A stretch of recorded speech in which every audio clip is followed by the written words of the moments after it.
Hello and welcome to Movies, Films, and Flicks. I am Mark Hoffmeyer, and joining me is a man who hopefully spent more than 2 hours preparing for this episode. It's Niall Moore. Hey, how you doing, Mark? And Doug. So did this take you more than like 2 hours to research? A little bit more. There's quite a lot of stuff that's been written about it, that's been said about it. There are rabbit holes within rabbit holes that you can go down when talking about this movie. It's tough. And the toughest thing is, this reminds me of our Back to the Future episode and any time I've ever covered an Edgar Wright movie, because there's so much there. There's so many cutaways. There's so many transitions. There's so much music. There's so much like interesting characters. There's so many tiny interactions in the background. Like this episode for Scott Pilgrim for me could become like a and then episode where I'm just there was this bit and then there was that bit, and let's talk about this bit first. It's almost overwhelming, the movie itself, right? It's got this whole, the visuals are stuffed to the gills, the soundtrack is stuffed to the gills. There are so many Easter eggs in every scene. Like, I think Edgar Wright recommended that on your second or third watch through you should be going frame by frame just to see all the stuff that they've hidden in the frames. Like, it's crazy.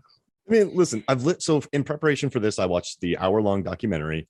I listened to the commentaries. I watched the movie. I listened to the soundtrack, and I still feel like I'm bouncing all over the place because there's just so much. That's why I figured, okay, let's do something. Let's talk about our favorite fights in the movie. Then we'll talk about the soundtrack, and then I reached out on Movies, Films, and Flicks Twitter and Facebook, and I got some really cool answers about what they're like some of MFF followers, contributors' favorite moments are. So it's actually, Niall, for you, like where does this rank in Edgar Wright's filmography for you? Is this do you watch it a lot? Do you watch it a little? Like where does this rank for you? So this one is, I would put it below the Cornettos for sure.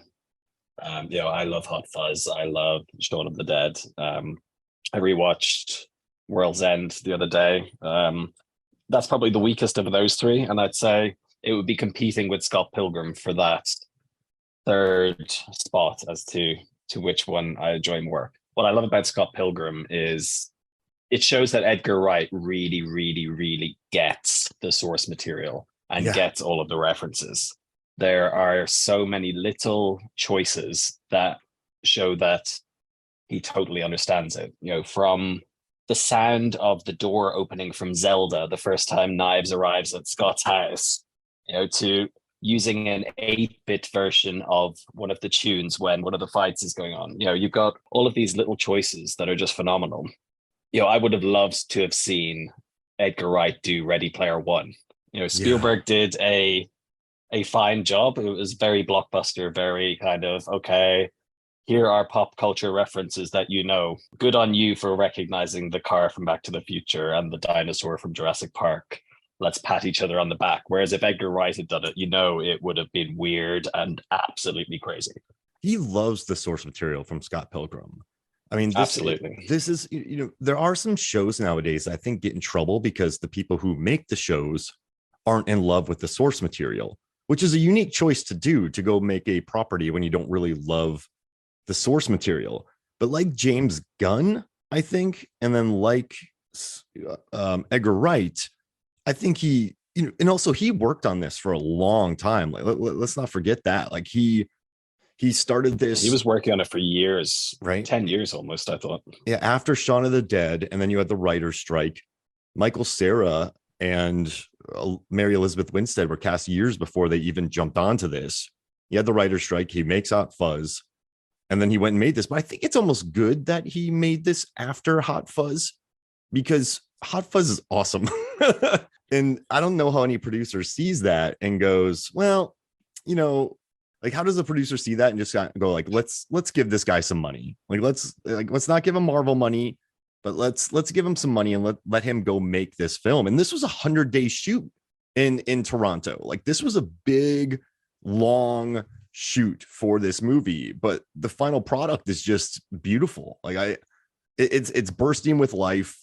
I know people have qualms about Scott, but I don't think Scott's ever supposed to be a likable character. I think Yeah, there's a very shrewd he's a reason to little have bit him. dodgy, a 22-year-old dating a 17-year-old. That's a little bit on the dodgy side, shall we say? And super dodgy. It's wildly dodgy.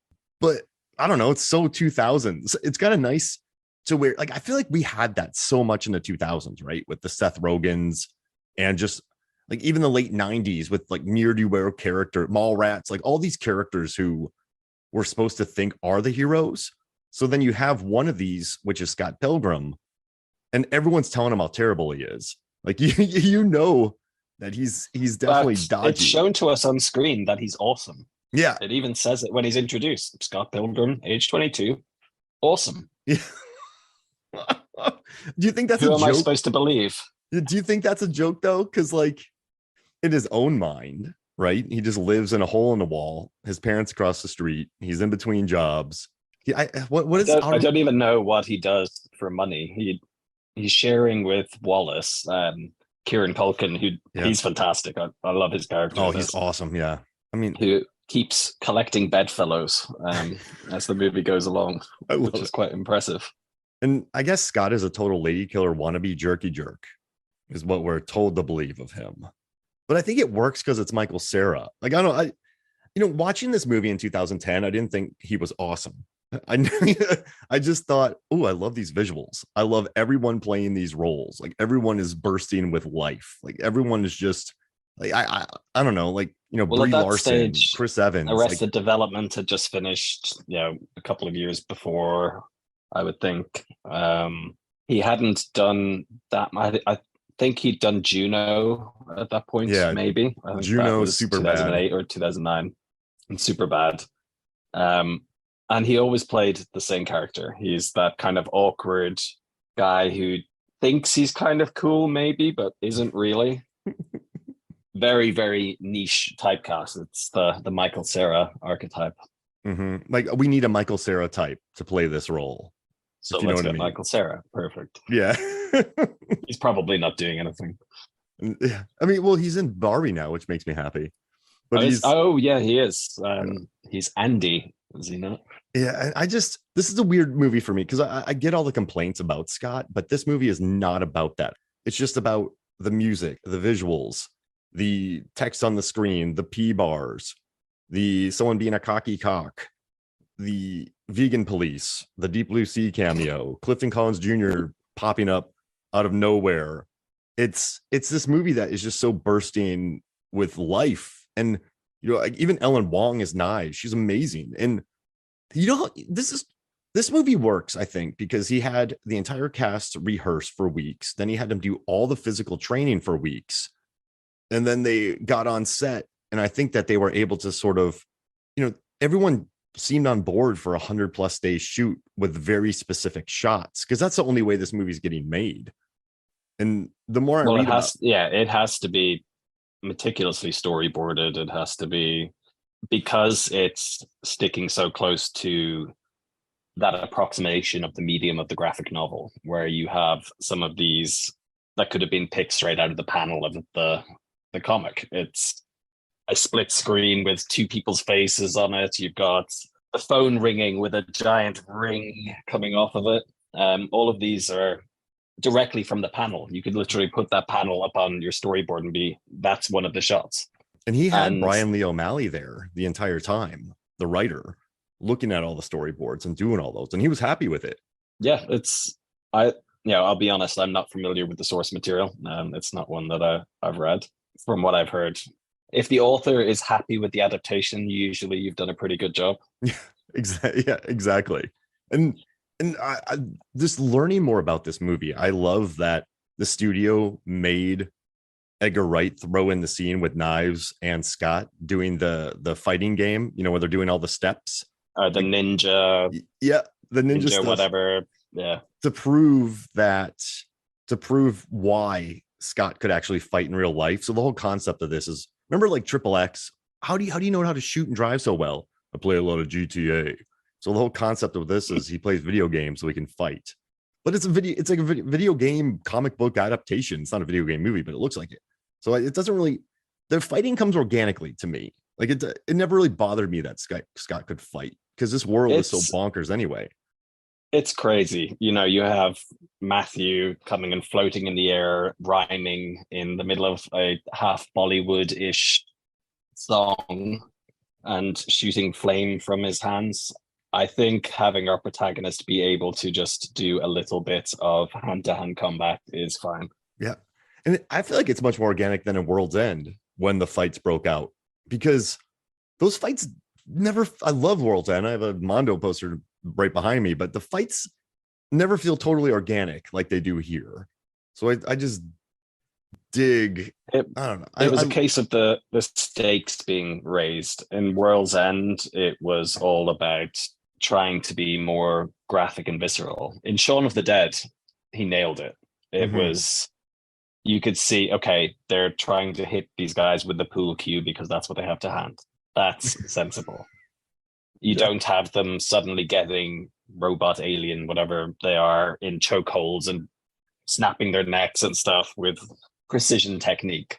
Yeah. And that's where he kind of lost it a little bit there, where all of a sudden everybody's a highly trained combatant rather than just being some guy who's stuck in a really bad situation.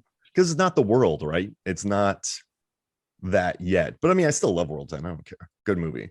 But yeah, this one, it's fun. Going back to Scott, it's just, I don't know. I can't think of a movie that's just more bursting with life, that when I watched it, so much was going on the screen. And it's... Well, given how much is going on in his head anyway. Is the fighting all in his head anyway? He's actually he's been dissed basically by some guy. He's just said, hey, you're a bit of an idiot. You shouldn't be dating Ramona. And in his head, he's got this whole thing going on where he's like, I fought this guy in battle for her heart, when really he's just like got some Michael Cera comeback and kind of slinked off into the background. I think in most people's heads, they think that they can fight. Like, everybody thinks they can fight. Everyone from the raid. As a bouncer, I've seen many fights in my life, in bars and in music venues. It was a music venue / bar, and just watching the fights that break out. I think in the people's heads, they think they're Eco UA from the raid, but it's just a lot of slapping and people getting tired really quickly. So I'm glad we didn't have that. Massive haymakers, people throwing the absolute windmill haymaker, doesn't make contact with anything but air. And then they fly around so fast that they land on their butts because they missed a punch. But it's, I guess for me, the legacy I have with this movie is it's just fun. It's a breath of fresh air. It's something unique. I like all the actors involved. I think, just watching Jason Schwartzman and Michael Cera involved in a final fight in an $85 million budgeted film makes me happy. It's like the time when Michael Sheen and Bill Nighy have a final fight in Underworld 3. Like, I love movies that are somewhat counter program, or like they throw a wrench into what you're expecting. And so watching the X's and seeing the way they play out, like, I dig it. And also when I worked in Toronto, whenever I went to work there, like, the first time I went, I was so excited. I went and bought a second cup travel mug. Second cup travel mug. I was hoping Brandon Lee O'Malley would show up to the comic convention. I walked where, I tried to figure out where it was. Like, I was super proper excited. Well, they filmed some of it at his house, I thought. Yeah, like around the street, and he knew where that hole in the wall was, so they went there, and they recreated entire clubs of Shirley's name tag was actually the real Shirley's name tag. He borrowed it from her. I saw that on the bus, right? Did you see that extra? No. Oh yeah. She gave, like, on the bus when she's sitting next to Andrew Kendrick, she gave it over to her. And like the music too, just bringing in Broken Social Scene, Beck, Metric, Dan the Automator, like just know, like Cornelius, like just knowing that you had Beck writing the songs. It definitely fit the vibe, but some of it comes across almost Radioheady, I thought. There are a couple of the tracks where I was thinking this would not be out of place on a Radiohead album. An earlier Radiohead rather than some of the later stuff. Like, which one would you say? Threshold? Or like, no, that's way too punk. Yeah, that doesn't work. Never mind. It was, I think, Ramona. Oh yeah, that's a good jam though. It is. Oh yeah, I mean, I guess he did come up with that, but still, it's like I think like we are sex bomb and just I am so sad, so very very sad. Like I love like we hate you, please No, die. is that the one that's 2 seconds long? Yeah, yeah, it's like 13 That's seconds. another great, another great gag, right? You have just this song, and then it's 10 seconds. I thought my phone had made a mistake when I was listening to the soundtrack earlier, same as you. And this song came on and it ended immediately. And I was on to the next one. I was like, is that it? Because I'd forgotten that bit in the film. Oh man, and I dig the like I love that it's 13 seconds long. I was in a band called the Brewskis. We had a couple really short ones. I think that was more for the benefit of the people in the audience rather than us being cheeky. But I kind of dig that scene that they had. And once again, I feel like I'm going there where I'm just like, and then, and then, and then. But I don't know. I feel like when you put this much work into a movie, when you get Bill Pope, the guy who shot Matrix and Darkman and incredible films to shoot it, when you go to so much detail with props and the girls kissing the girls poster in Scott's room, Yeah. like that was everywhere when I was in college. So they nailed what that kind of dude. I remember seeing that poster in movies of that time mostly. I think one of my buddies might have had it on his wall as well. Maybe more than one. But It was everywhere, right? And so just watching the little details and seeing how they nailed it and just getting her highlights punched out and it makes me so happy. But yeah, so okay, let's do this. Let's talk about the fights in this movie, and then we can also talk about the evil X's and the plot as we make our way through it, or the way we rank them. But what's your favorite fight in this movie? I quite enjoyed the second fight. So with was it Luke? Lucas, yeah. Yeah, Lucas with Chris Evans. The reason I liked it so much was how hilarious they did it with the stunt doubles. I thought that was just fantastic. Mm-hmm. Where he's going to go and hit the guy, and the guy turns around and it's not him. It's like, oh, that's my stunt double. It's just a brilliant play on, he's a Hollywood actor. Of course, he's got stunt doubles, but the fact that they then brought that in to be part of the fight, and then he was able to play on his ego to, finish it off. It made it quite, it was funny and well done, but it wasn't over the top. And Chris Evans, he's got great comic timing. When he extends the hand, it's like, hey, let's get a beer. And punches him out. I just love it. Why wouldn't you be? Just the quotes that he has. I'm gonna go get some coffee. Y'all want some? No, man, we're cool. We're cool. Yeah, and I do like the fight too because it's a different style from the first one. It's not, and he gets leveled into the castle too. Like I love how they pulled off that stunt. Just the way that he gets destroyed makes me really happy. And then just the way that he tricks him. I mean, it shows some guile a little bit by Scott to play on his ego like that. And then he gets $14 in coins. Hey, it's important. Yeah. And they based Lucas Lee off of Jason Lee because Brian Lee O'Malley. Oh yeah, interesting. Yeah, they had a conversation because he was a big skater. You know what I kind of love? What he played Brody in Mallrats, who's very much so a kind of a Scott. Well, he's more aggressive than Scott Pilgrim, but he lives in a basement. Well, he's Scott Pilgrim if he was written by Kevin Smith. Yeah, there it is. Yeah. Perfect. And so they based him on Jason Lee because they were wondering if it was a sellout or not. And I love Lucas's movies, so I wrote them down, and they make me really happy. There's like Action Doctor. The good news is you're gonna live. The bad news is he's gonna kill you. What, the game is over too? One good cop is finished fooling around again. Thrilled to be here. I love Let's Hope There's a Heaven. Kiss Me, I'm Dying. Like you just don't exist. Like I love this. Cole Hauser just got a call saying he has 89 minutes to live from himself. I would probably have more fun coming Arnold up with Schwarzenegger's filmography in Last Action Hero. Oh yeah, absolutely. And I love the like they build out. There's so many little moments in that fight that I love. I think my favorite is when he fights Todd. Oh yeah, Because Todd's good. I love the base battle. I hate he just levels poor Knives. I also love the Yeah, performance. that's not cool. It's horrifying. And I mean, I love the But performance though by he's Brie a rock Larson. star, so he Yeah. can do that. Oh man, it's just Brandon Routh having a bad time and talking about his vegan-based diet. You know, we only use 10% of our brain, while the other half is taken up by curd. And I think, yeah, I think what works though is that Scott tricks him. Like there's some, he loses the base battle. He gets punched through about 47 walls, and he takes out Todd up into near orbit. I think it was. Yeah, how long is he up there? Yeah. Well, this guy, he's punched a hole in the moon. He's pretty punchy.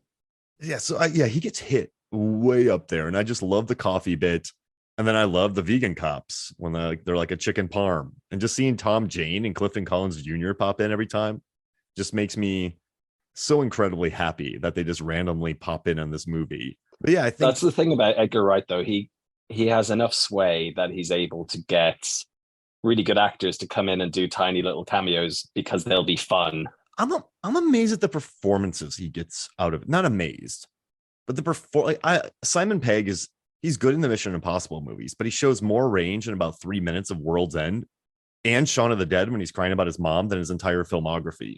You know, Nick Frost, I love him in Cuban Fury, but his best performances are in World's End. Like, I think he's excellent. And, you know, watching Baby Driver, Jamie Foxx is always awesome, but he's scary in that movie, Jamie Foxx. Like, I love the performances that Edgar Wright gets out of him. And I think Brandon Routh was really great casting.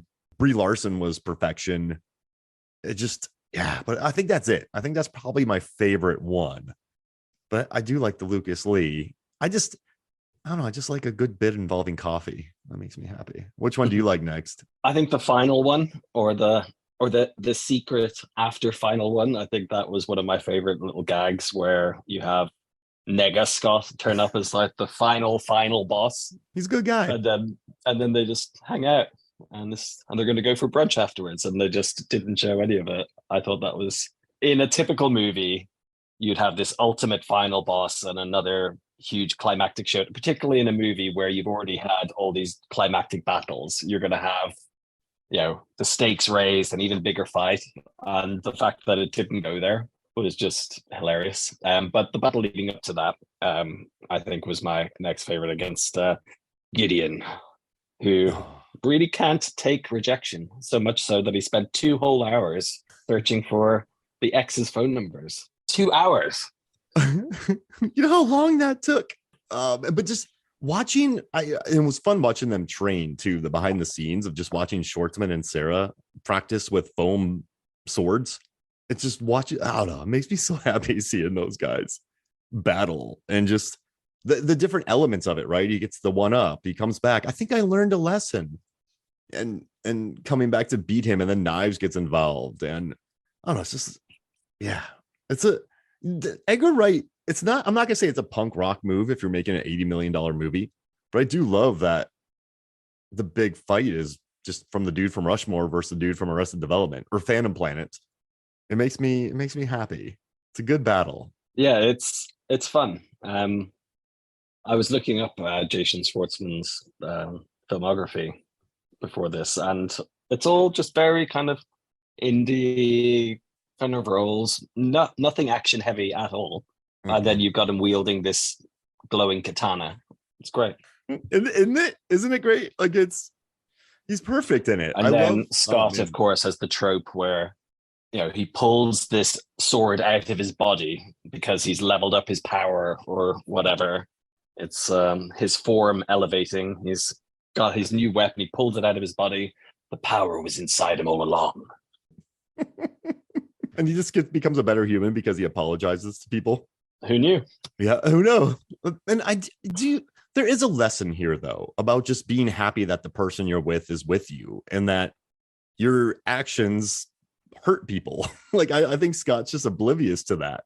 So do you think sometimes people need that lesson? I would think so. Yeah. There are a lot of people who live in their own little bubbles. And they don't know that there's like a chain reaction. They need reaction, a severe reality check. I think as Scott to gets one, how right? their actions might be affecting others around them. And Scott gets that. At the end, it takes him a while to get there. Yeah, it Being does. punched through a few walls and taking a fair few beatings before the message finally gets in there, but he gets there in the end. Yeah, he's a 22-year-old who lives in a hole in the wall, doesn't do much work, seems to be a kind of a jerky jerk. Yeah, so I think he needed something to wake him up a little bit. Isn't even that good a bass player, it seems. They sounded a lot better when they replaced him. You'll now be Neil, not young Neil. He's the only one who knew how to play though. Mark Webber learned how to play. And then like the entire cast actually figured out how. Like Alison Pill learned how to play drums. I dig that they all. And again, that's something that, unless you're passionate about the film, the actors aren't going to go that extra mile to learn to actually play the instruments for real.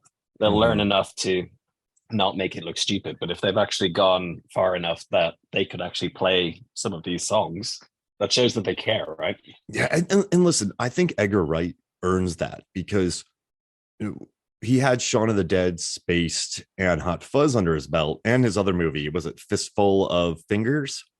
He had his first. Sure, I have it pulled up here. He had Fistful of Fingers, yeah, and so he had those under his belt.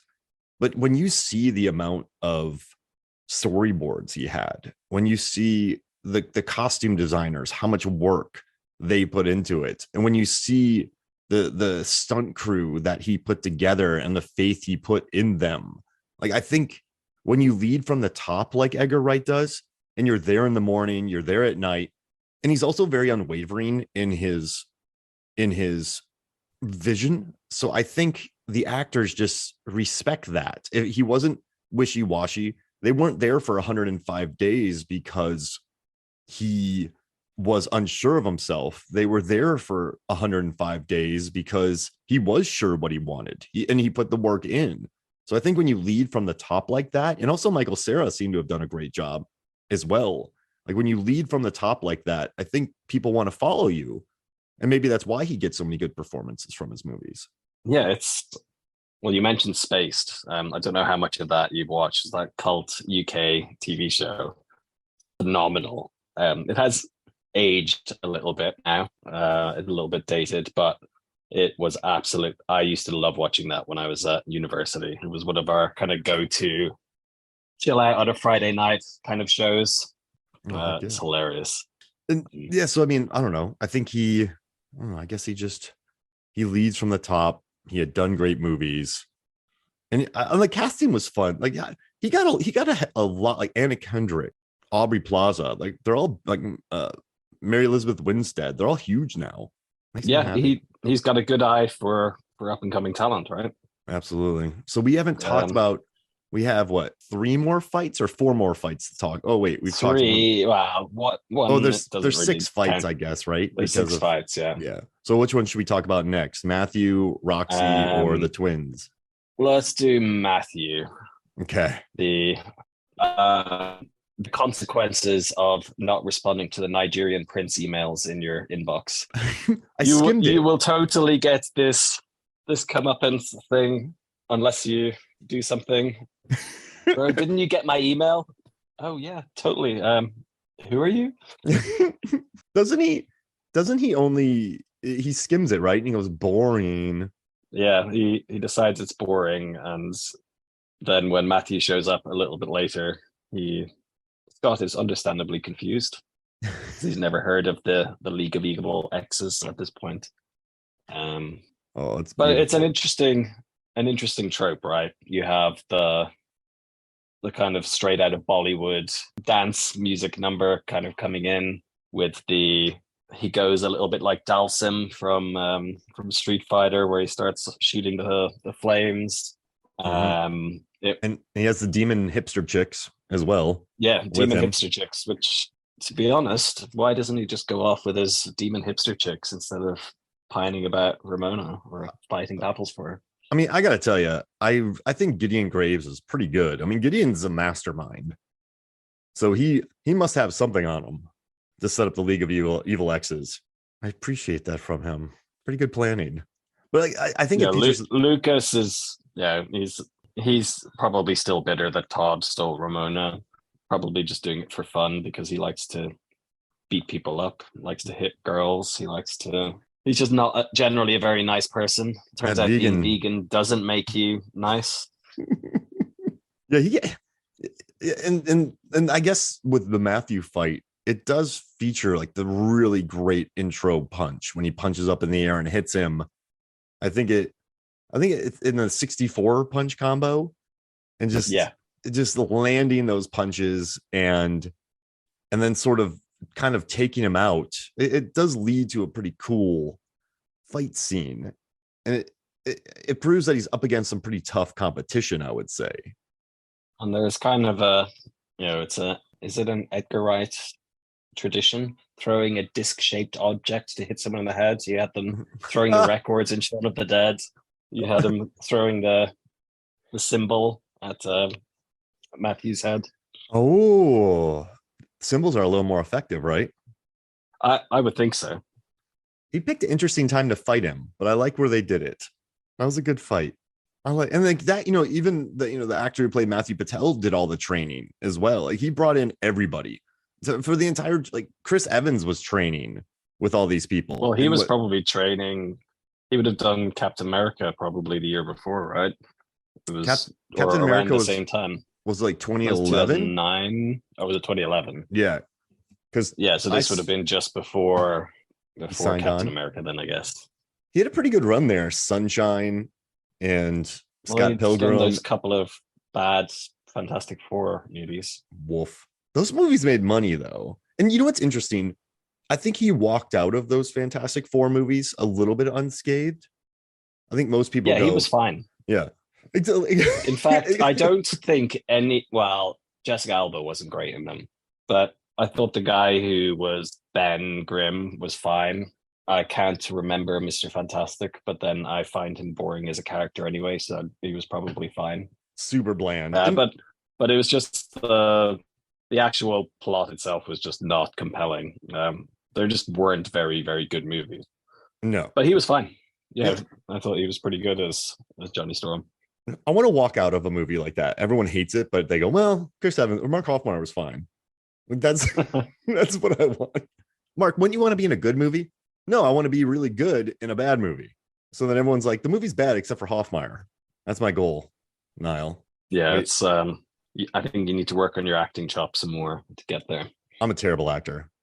It's really bad. All right, so we have Roxy and the twins left. Who do you want to talk about there? Roxy.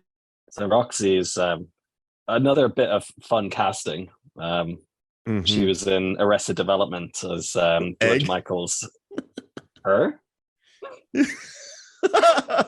I love the egg. That has stuck with me for the longest time.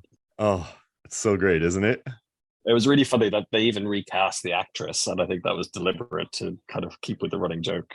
They were going to actually recast the actress in every episode as well to keep the gag up, but then they really liked what Mae Whitman did with the character, so they kind of kept her along. She was great in that. I love it. Yeah. Oh man. But listen, it's a fun fight. It's different, right? You got Ramona taking the lead. Oh, well, their first fight was almost a nice snow fight, but then they delayed it. Well, it wasn't the right time. It had a really long day. And it happened. It's kind of crazy though. It's so. It sounds like something that someone would say in the early 2000s or 90s. Not me, but when they're like, "Oh, he was just going through a sexy phase when she did that." Ramona. It's. But that is how people talked. Yeah. Well, I'm not saying it's right. I just think that was what people said, or I'm not gonna say what everyone said. I'm not gonna peg it on that, but that seemed like the language. Going through a phase in general. It doesn't need to be prefaced with anything. Yeah, but I just seeing Mae Whitman on screen and fighting and watching her doing the training. She actually whacked a couple people in the face, but she was there every step of the way doing all the training, and she was very un-egg-like in this movie, which makes me happy.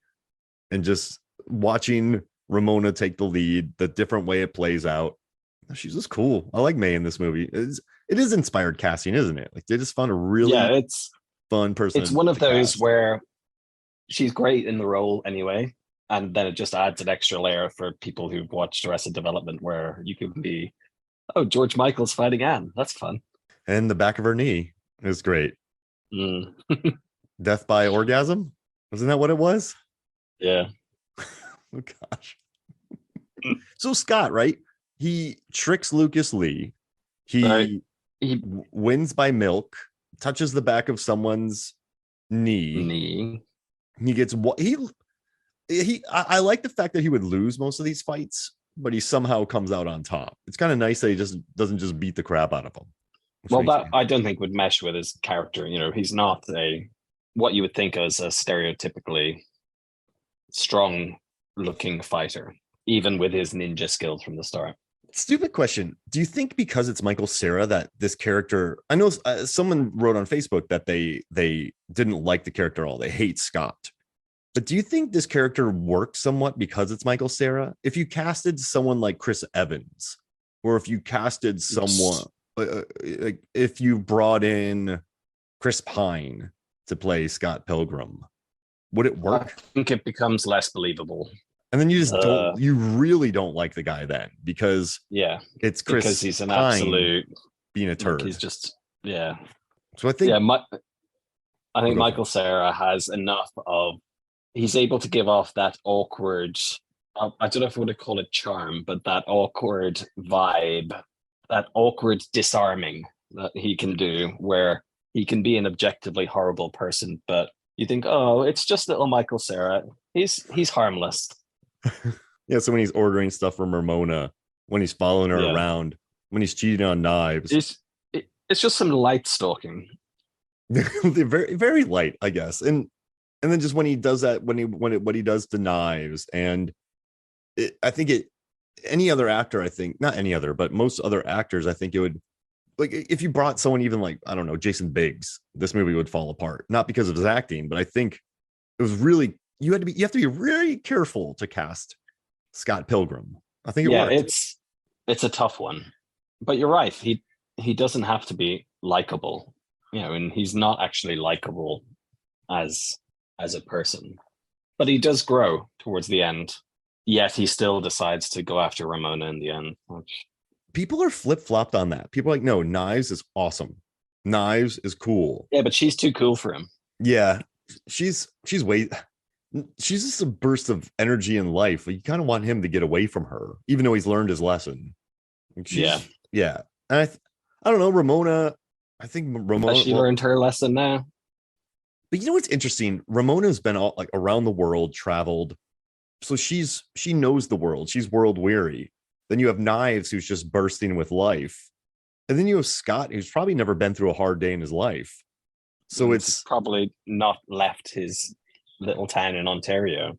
Yeah, ever. So you have, I don't think either's really right for him because he doesn't really know. Maybe he needs to go back to what's Alison Pill's character? Oh yeah, called? she's Kim.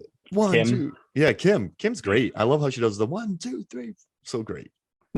She's between Goon, Snowpiercer, this. Like she has a really cool resume. I dig Alison. Well, she was in Star Trek as well. She was in Star Trek Picard for a couple of seasons. Oh, really? Most recently, yeah. Nice. Yeah, she's cool. Yeah, maybe go. Yeah, because no, she's seen more than he has too. Like, I don't know. Sorry. Yeah, it's maybe he just needs to go off with Aubrey Plaza, even though she seems to hate him. But maybe it's that hate love. Yeah, there it is. Maybe. And he would just get yelled at by her all the time, and that's great because he's worthy of getting yelled at all the time. So that's perfect. Yeah. And I guess right now though we're on the final battle against the twins. So the twins, who Ramona, I guess, cheated on one with the other. Then they teamed up, and then they had a big fight at the end, which is really cool graphics, and it features probably my favorite Sex Bomb song, which is Threshold, which I think kind of wails. I like Thresholds. Threshold's a good tune. That'll get you pumped up. Like if there's a song, that's like a good running song or a good training song right there. It's like I dig the dueling. They don't really get much to do in the movie, but I do think the visuals are cool. The fight is different enough. Sex Bomb maybe becomes a better band because of it. And it's just a good kaiju fight made out of energy waves from speakers on either side of a battle of the bands. That's something I've never seen before. Yeah, again, it's kind of using something different to bring across an idea. Mhm. Filling the screen with the sound waves. It's really, really cool. Some other film I watched recently did that. I can't remember what it was. And then you just get a really cool song also Yeah, out of it. exactly. I love it. Oh, so how about this? We Oh, it talked a was lot about Doctor Strange. That was it, with the music oh whole yeah. thing in Multiverse of Madness. We should I do knew I'd music seen fights. something kind of similar. Yeah. I love that scene. Oh man. Crap. I just saw a music fight. I thought that was really original for an MCU movie. I mean, there's no new idea. Well, there are new ideas, but it's There I are still love that new movie. I don't care. executions. I have a Mondo poster on my way. I look at a lot of movies like soccer games. Like it's a different, it's just like Man U, right? Manchester United. They have a different opponent each game. It's going to bring different elements. They're on a different pitch. Could be the same pitch, different crowd, different day, different weather. They're still kicking the ball. They're still trying to score a goal, but it's different. The same principles. I guess I look at movies like that. Because if Well, you you can expect, have a lot of the same parts and have it be completely different, right? yeah, I mean, there's a reason why tropes work, and there's a reason why the 3 act structure works. There's a reason why people love heroes' journeys. I mean, look at Scott, right? He's a 22-year-old stuck in Arrested Development who is still pining over being dumped, and he learns to become a better person by being jealous about 7X's and being all weird about it, but then just being happy that the person chose to be with him. And then he learns a life lesson by actually getting out of his apartment, which is kind of nice. What's the moral of this movie? Does it need one? I don't think it is it's not a morality piece. It's Scott's journey, I guess, is basically getting over envy. Yeah, just getting That's over what himself. this is all about. Getting over his breakup from the previous year. He might even go and get a haircut. It's been 440 days or whatever. And then learning that his actions during that hurt other people. That period were hurting people. Because he was hurting and he wasn't thinking about anybody else. I will say, I do like that.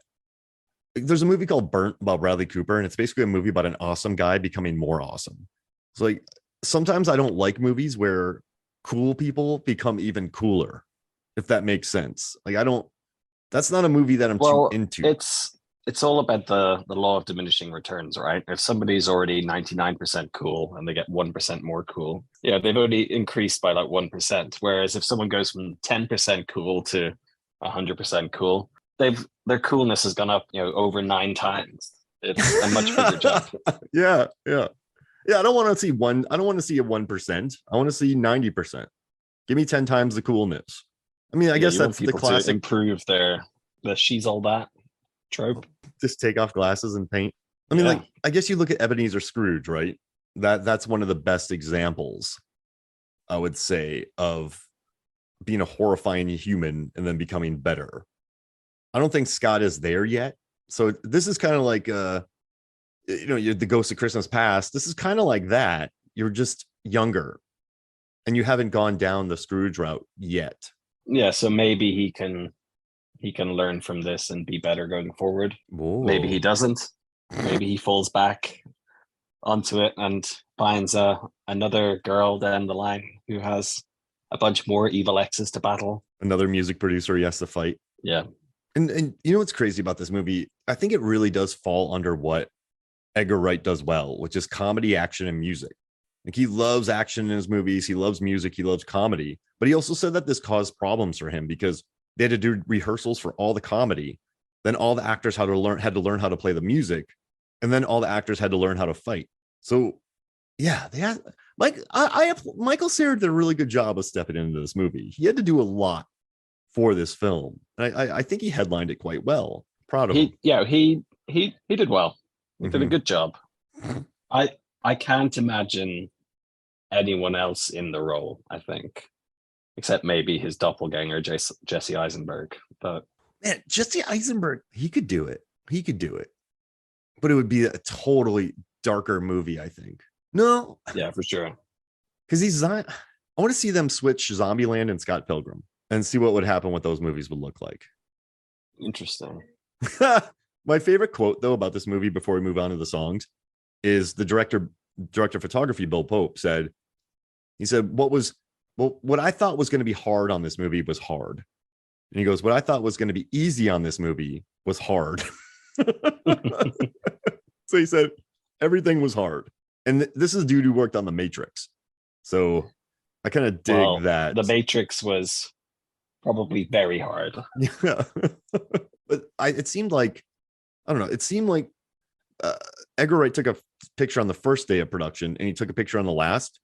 And normally by the last, everyone hates life. I've worked on shoots that were 2 weeks and I just wanted to get away from everyone. Like I didn't want to see anybody's face for a long time. So I remember doing the 48-hour film project, and I didn't want to see the people after 48 hours. Never mind 2 weeks. Yeah, exactly. And I wasn't even doing it. I was only there for half a day. Get out of my face. Get out of. I do not want to see any of you people ever again.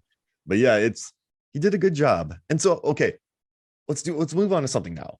Let's do the soundtrack draft. We'll each pick, what do you think? 3 songs? 3? Yeah. I think that's reasonable. Yeah, because 5, there are 5 here, but I think we can do a legit 3-3. So since you're the guest and you did a lot of work, I will let you pick first. I'm going to go with Black Sheep as my first one. Man, I love Metric. That is just a quality tune. And I love the Brie Larson version as well, where she played it in the actual film. Yeah, she does a good job. Well, she does a great job and just pulling it off, and I just love the theatrics of it, and I actually just love Metric, like Help I'm Alive. That song All Comes Crashing was my most listened to 2022 song according to Spotify. Like their emo-ness hits me very, like yeahs, Metric, like those songs like Maps. I could just listen to that song over and over and over. I love that song. All right, so you got Black Sheep. Perfect. I'm gonna take, I think you know what I'm gonna take. I'm gonna take Threshold. Because that is Threshold. That would have been my second pick, I think, if it wasn't gone. It's a quality tune. I love it. That's a single right there. I wish I was in a band called my Brewskis band. I wish we would have written that song. We weren't good enough, but yeah, that's a song I would have loved. Yeah, it's a quality tune. I think for the next one, I really liked the song that was playing when Ramona was first introduced at the party, which is called I Heard Ramona Sing. It's got I really enjoyed the guitar riff that's playing through it. It's got, this kind of cool guitar solo-y kind of thing going behind it, and it just fits the moment. It's perfect. No, yeah. We've already talked about it a little bit, but I'm just going to do, I have two that I can pick. I'm going to do I'm So Sad, So Very, Very Sad, 13-second song. It's perfect, right? We've already talked about that, but it's a great gag in the movie. It's fun. Nice. I think the last one I'm going to go for is my second favorite refuse related song behind the Garbage Man Can is Garbage Truck. Got a garbage truck. Oh, I love that. It's a good song. They're not terrible. Sex Bomb. No, they're passable and probably better than some of the crap I was listening to in the late 2000s. So much new metal, right? Were you a new metal guy? Well, I was thinking that I've been listening this week. My Throwback Thursday, or one of my recommended things, was throwing me a bunch of Offspring, Linkin Park, that kind of era of music. And I was thinking when I was listening to this, is that this isn't actually that dissimilar to what I was listening to this morning. It hasn't really changed genre much. I guess that's what. Yeah, Beck made some good stuff. I'm like, what? It's not gonna mess up the algorithm for me. Put it that way. You start getting Papa Roach going on. I know this is bad, but I'm just gonna do "We Hate You, Please Die." I love that song too. It hits. That one hits. It's a good one. Yeah, and they have a girl drummer too. It makes me so. And then she just, well, I love it, and I love listening to the behind the scenes making of, and just like, these songs were so short, but all the bands like from Broken Social Scene, and they all loved contributing to this, and so it just makes me very happy. It's a good soundtrack. I want to go buy the vinyl. Might as well. Yeah, it's one of those, similar. You already mentioned James Gunn, but Guardians of the Galaxy, the music is part of the narrative rather than it being an afterthought. And that's the same here, where the music is actually part of the narrative and it drives the narrative a little bit rather than it just being, okay, we need a song, let's go to a focus group, and who can we afford to pay the rights for? Okay, we'll put in that song. Focus group, do we like that? Okay, yeah, cool.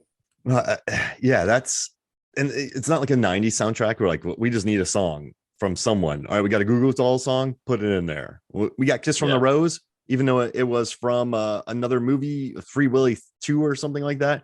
Or no, Never Ending Story 2. Yeah, just put it in. That's fine. Let's just add it. Doesn't have to do anything. We'll do a single for it. We'll say U2 wrote a song. Doesn't propel it forward. But yeah, no, you're right. The music means something here. And I asked a question on Facebook. I want to get these out before I forget because I always forget. So I asked 3 questions. What's your favorite fight in Scott Pilgrim? Who's your favorite character in Scott Pilgrim? And where does Scott Pilgrim rank in Edgar Wright's filmography? Zanandi Boeta said she loves all of them, but she likes the fight with the Evanses. Her main favorite character is Wallace Wells, and then she likes the vegan police, and then third she ranks this movie third behind Hot Fuzz and World's End. Johnny Num loves the twins fight, and he thinks Kim is the best character, no contest, and he thinks it's the best movie that Edgar Wright has done. Jason Hemming, his favorite fight is when Ramona uses Scott to fight Roxy. His favorite characters, Knives Chow. He loves the monologue when she's changing her hair. And he said Scott Pilgrim is his second favorite behind Shaun of the Dead. Aaron Newworth loves the battle versus Todd in the vegan battle. He thinks Steven Stills, the talent, is his favorite character. And he said second or third behind Shaun of the Dead and tied with or behind Hot Fuzz. Nathan Leahy. So let's see. He put the first fight. It's hard to beat the first fight with Matthew Patel. It sets the tone for the movie and also has huge WTF moments, not only for the characters, but also the audience. Also shows that Scott can actually fight. 2, he put favorite characters, Wallace Wells, honorable mention to Lucas, Lee, and Todd. And he thinks, I think Shaun of the Dead and Hot Fuzz will always duke it out for the number 1 spot, but Scott Pilgrim follows right behind. Let's see. Bryce Serbrug, who you know from Korea. His favorite fight is Gideon the Fights. His favorite character is Knives. And he's like, aside from Scott, she said she's the only character to change. And then ranked, he said it's 3 behind Hot Fuzz and Sean. Jesse Deal loves the fight with Matthew Patel. He said it sets the tone, and he loved Andrew Kendrick's reaction. He likes young Neil the most because he said the scene where he's lip syncing to the song. And he said it's number 2 behind Shaun of the Dead. We're getting a lot of 2 and 3s here. Yeah, and a 1. It's kind of almost unanimous across the board where we've got it's pretty highly rated within his filmography. And then he loves the Brandon Routh fight. William Underwood. Knives is his favorite, and he said the movie's super close to the Cornetto films, so 3 or 4 or 4. Nate Withrow, he loves the bass battle with Todd. He said it's got a lot of humor and Scott wins through smarts. Wallace, I think Wallace and Knives are the most popular characters here. And yeah, for sure. He said that the best he said this is his favorite. He said this is his number 1 favorite film. And his favorite song is Black Sheep, because I forgot to ask about music. And I have one more that I'm going to pull up here real quick. One more. And it's from Joey Lewandowski and his favorite characters and ranking. He loves the fight versus Matthew Patel. Envy Adams is his favorite character. And it's his favorite film of all of Edgar Wright's. So it's probably 2? Would you say it's safe to say it's number 2? I would think so. That's kind of the consensus. We've had a few 1s, a few kind of 3s, and a lot of 2-ish. And it seems like the best fight is either Matthew Patel or Todd. I think we got the most. I think that's the most popular. I think so. And the favorite characters seem to be Knives and Wallace, which I would agree with. Yeah, I would lean more towards Wallace than Knives. I think he's just fantastic. But they're both awesome. I don't even think I could separate the 2 because they're just both so perfect in it. But I guess seeing Culkin, he's such a breath of fresh air in this movie. Like, I just love the character. So yeah, I'll say he's my favorite. I don't know. Knives is cool though. No, I can't do it. She's too cool for you. Yeah. But the performances are just so alive in this movie, and it makes me so happy. But yeah, this is cool. Like, we didn't even talk about how like the two X's for Lucas. There's sevens everywhere. Like remember when she signed 7 stars? Yeah, the 7 X's on under the phone number. Oh, gosh, and like There 4 are rips X's and May everywhere. Whitman's. Todd's wearing a number 3 shirt. Lucas Carr was number 2. There's so much crammed into it that all of Gideon's stats were 7, 7, 7, 7. He had 7 health bars in his little health bar. It's every little thing was thought out meticulously. I'm proud of us. We kept this from being a and then episode. And I think we managed to talk about the movie and the characters and the casting and behind the scenes. I didn't get waylaid, which is what I was worried about. So I'm very There's happy. one question though. So Mary Elizabeth Winstead is now married to Ewan McGregor. Do you think Obi-Wan Kenobi had to go through the 7 X's? Yes, I do. I think, yeah. But I would like it, yeah. Ewan McGregor had to end up fighting all of Mary Elizabeth Winstead's exes in real life. I don't know who they are. He'd probably win. He's a pretty fit guy, I think. Yeah, he's done his training. He'd probably just run them over in his motorbike, to be honest. He'd just ride away from him. Yeah. I actually, I'm looking at one of his books right now. What is it? Wait, no, where is it? The Long Way Down. Yeah, Long Way Down and Long Way Around. Yeah. Long Way Round is amazing. Oh, there it is. Long Way Round. That's my favorite of all of them. I love Long Way Round. What a good doc. I bought the DVD for that. Watched one episode a night and really dug it. But listen, Niall, this was awesome, man. Thanks for recommending this. Thanks for forcing me to not be pinball an entire episode. I enjoyed planning. I mean, it's not meticulous. We let this flow, but it was good to, I don't know. I absorbed a lot of content. A little bit of structure is good for you, Mark. Like not a total structure. Like some movies, you don't need it. Like if you are talking about Major League, you don't need structure. But when you're talking about this Back to the Future or Scott Pilgrim, I think you need to, like, because I do so much research. I feel like I'm one of those, like, Mitch Hedberg, he was talking about, like, he's like, this cable's like a hose. If I tighten it and I let it loose, a bunch of jokes fly out at once. Like, I feel like that's me with a lot of episodes that have way too much data in them or research. I just want to and then it. So I'm glad we didn't do that. This was fun. Yeah, for sure. Awesome, man. Well, hey, where can people find you? I am at El Nilo on all of the social thingies, including the latest one, whatever it is, Threads. Ooh. I think I've got like 2 followers on there. That's super exciting. You can watch him travel all over the world. One of whom is my wife. Hey, you can see his feet photos all around the world. Hey, yeah. There's some people have OnlyFans for that. I give mine away for free. You're doing the world a service, and I appreciate it, Niall. Yeah, for sure. All right, man. Well, this was awesome. Thank you so much for joining me. All right, so for me, Mark Hoffmeyer, for Niall Moore, this is Movies, Films, and Flicks. We'll see you next week.